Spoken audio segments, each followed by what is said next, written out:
Would you just begin by introducing yourself? Jason Evert, and I live in San Diego, California, and I work for Catholic Answers. Great, Jason. I'm wondering if we could just begin by talking about a little bit about the Twilight series, Yeah. and why do you think this series is such a hit?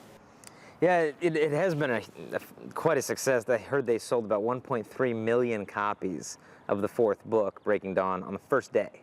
I think one of the reasons why it's captivated the hearts of so many young women, as well as even adult women, is that I think it reveals a crisis of masculinity in our culture. There aren't a lot of chivalrous guys out there, and so when you portray one in a fiction story, the girls are like, that's what I want. I want a guy who protects me. I want a guy who wants what's best for me. And it's so appealing, not necessarily because the literary quality is so exceptional, but simply because I think it touches on the hearts of what so many young women long for, to be desired and to be cared for and protected, where I think if you look at the average teenage girl, she is surrounded by monsters. Is the way guys treat her in the hallway. I mean, you know, I spend my whole life talking to high school students, and so I know what these girls go through in the hallways on a daily basis, the way the guys act around them, the names they call them, and those are the guys that are their friends, let alone the ones who are their enemies. So I think it's in this culture where they're ripe to hear about a man who actually wants to protect a girl, where he's tempted to be the predator, but he acts as the protector instead. I think what you see in most young men is they want to protect a girl, but they end up using her as their prey, and she ends up being hurt from them. And so girls are very hungry to see the opposite. Well, would you say that Edward is an exemplary masculine figure?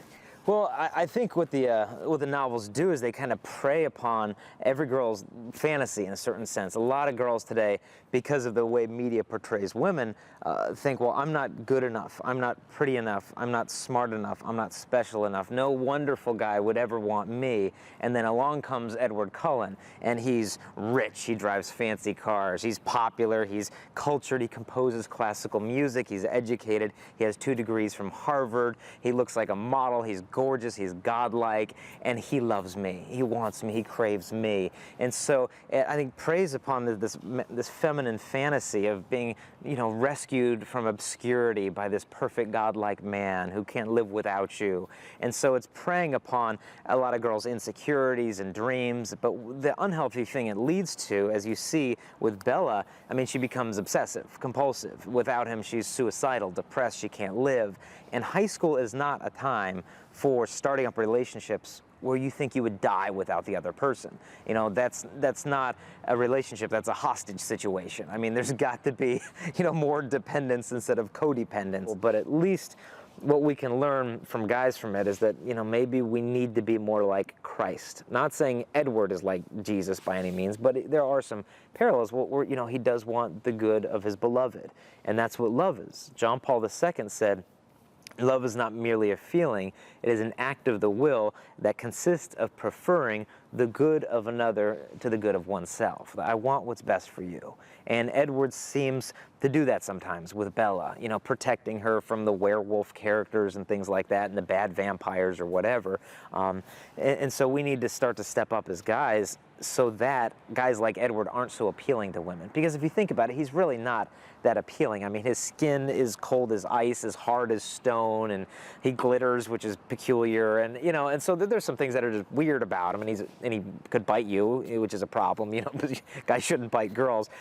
You know, so there's, you know, there are redeeming qualities to it, but I think we need to be honest about the problems that are objectively there. Saying that, could this Twilight series be maybe a step back in the right direction, that it's kind of setting up a little bit of maybe more healthy paradigm between men and women, or no? Well, I mean, it's had some redeeming qualities, and I think that's why we need to be careful as Catholics not to simply dismiss something too quickly for superficial reasons. I think there's a temptation to do that. Well, you know, it talks about vampires. Vampires are bad. You shouldn't read the book.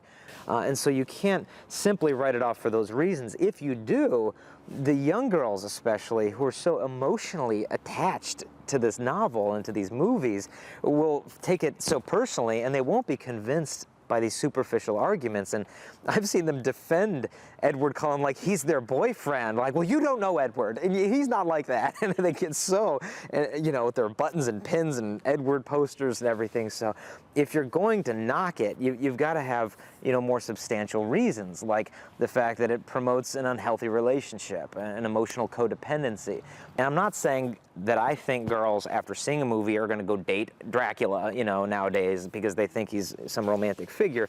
I don't think that that's going to happen. But we've got to realize the presence of the occult. There are witches today. There are vampires, people who call themselves warlocks, and the things they are involved in are objectively evil. There are no good witches and bad witches. There's no white magic and black magic. It's all black. And so we've got to be able to recognize the spiritual dangers, to warn the kids against them. So that's a potential problem that's objective. As I had mentioned, the emotional unhealthy relationship, the getting suicidal and depressed because you don't have this boy, and even a deeper feminine problem of finding your identity in a boy instead of finding your identity on your own. I mean, Bella needs to find a life.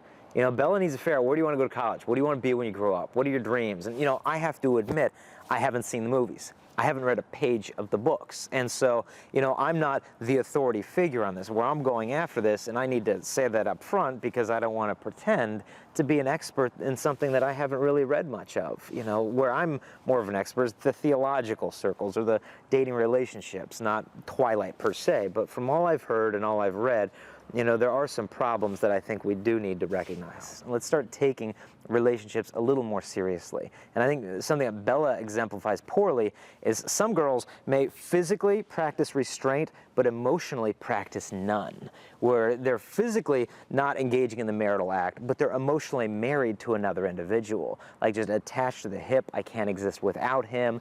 And then when it doesn't pan out according to your dreams, you're devastated. And I can totally understand with girls when they meet an Edward Cullen, would just want to give him everything. Finally, a guy who's not a pig, a guy who's not a jerk, a guy who's not, pressuring me to do all these sexual things, but rather is pressuring me, not to do those bad things. And so I can see why a girl would want to pour herself into that kind of relationship.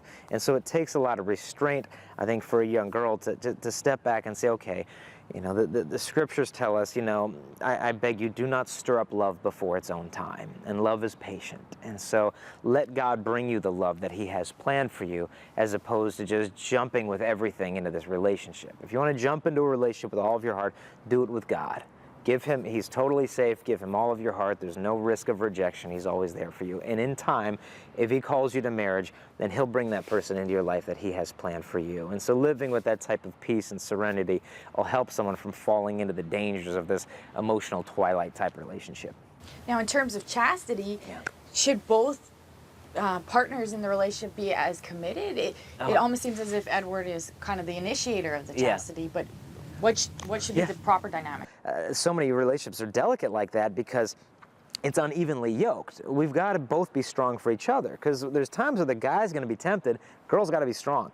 There's also times the girl's going to be tempted, and the guy better be strong, because if they're not, they're going to fall as soon as one or the other are weak. And it's refreshing to see a guy who's taking a leadership role, so to speak, in initiating something good in the relationship. Girls would find this very refreshing, because the whole point of a man initiating a relationship to begin with is to take the pressure of rejection off of the girl and put it on himself. Because she doesn't face rejection when she's asked out. It's in her control. And so it's been a sign of honor to the woman that you initiate the relationship. Not that you're controlling something, but it's because you want to take the fear of rejection off of her and put it on yourself. And if she's not worth the fear of being rejected, then you obviously don't desire her enough. And so get up some guts, ask a girl out, commit clearly in the relationship, initiate a godly, environment for you guys to grow in love. And so, not that Edward epitomizes all of that, but he does have positive elements of wanting to protect her, saving, intimacy, sexual intimacy for marriage, so there's some pluses there.